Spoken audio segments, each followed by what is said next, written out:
तो आपने note down कर लिया होगा।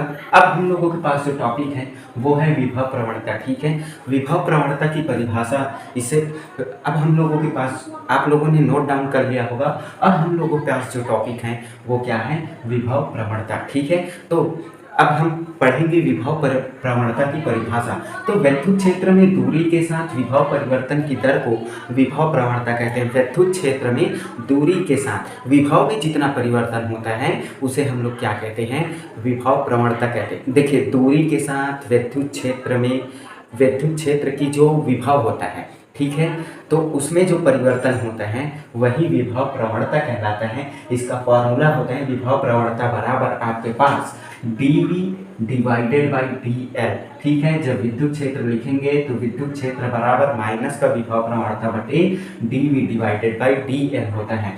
तो ये फॉर्मूले भी आपको पता होना चाहिए। ठीक है, फिर हमारे पास नेक्स्ट टॉपिक होता है खोखले चालक के अंदर विभव। जो आप लोगों के पास खोखले चालक होते हैं, खोखले का मतलब जिसका बाहरी सतह, जैसे गेंद देखे हैं ना, गेंद या फुटबॉल देखे हैं तो उनका अंदर खोखला होता है, तो उसे आप खोखले चालक मान सकते हैं। तो खोखले चालक के अंदर विभव की कंडीशन बताना है क्या होता है। तो खोखले चालक के अंदर विभव आपको याद रखना है, जब हम उस खोखले चालक को आवेशित करते हैं तो आवेशित करने पे क्या होता है, जैसे फॉर एग्जाम्पल इसे आप खोखला चालक मान लीजिए। ठीक है, अंदर से ये खोखला है, तो जहाँ हम इसे आवेशित करेंगे, विभव धन आवेश देंगे, तो ये जो आपके पास सरफेस एरिया है, सतह है, उसमें क्या होगा, आपके पास पूरा धन आवेश समान रूप से वितरित हो जाता है और इसके अंदर कोई भी आपके पास क्या होता है, आवेश नहीं होता।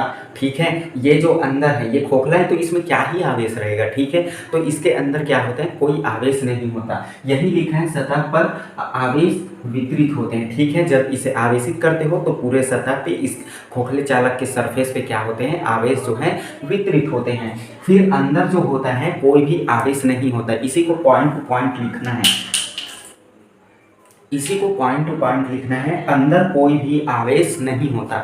इसके अंदर ये जो आपके पास पॉइंट है ना, यहाँ कोई भी आवेश उपस्थित नहीं रहता। देख लीजिए ये खोखला है, आप देख सकते हैं, तो यहाँ आवेश नहीं होता। इसके सतह पे, ये जो सतह है इस वाली सतह पे क्या होता है, आवेश वितरित होते हैं। तो खोखले चालक के अंदर आपके पास क्या होता है, विद्युत क्षेत्र की तीव्रता जो होता है शून्य होता है। इस चालक के अंदर विद्युत क्षेत्र की तीव्रता क्या होने वाला है, हम लोगों के पास शून्य होने वाला है। यहाँ तक की बातें समझ में आया। फिर नेक्स्ट पॉइंट आपको याद रखना है, धन आवेश को एक बिंदु से दूसरे बिंदु में तक ले जाने में कोई भी कार्य नहीं करना पड़ता। क्योंकि देखिए ये खोखला है, हम यहाँ से यहाँ एक धन आवेश को यहाँ से यहाँ लेके आ रहे हैं, तो यहाँ कोई भी कार्य करना नहीं पड़ता, अर्थात शून्य होता है। ठीक है, फिर नेक्स्ट पॉइंट याद रखना है, खोखले चालक के अंदर विद्युत क्षेत्र समान होता है। मतलब इस चालक में सभी जगह विद्युत क्षेत्र क्या होने वाला है, समान होने वाला है। तो यहाँ तक की बातें आप लोगों को समझ में आ गया होगा। इसके आगे हम लोग देखेंगे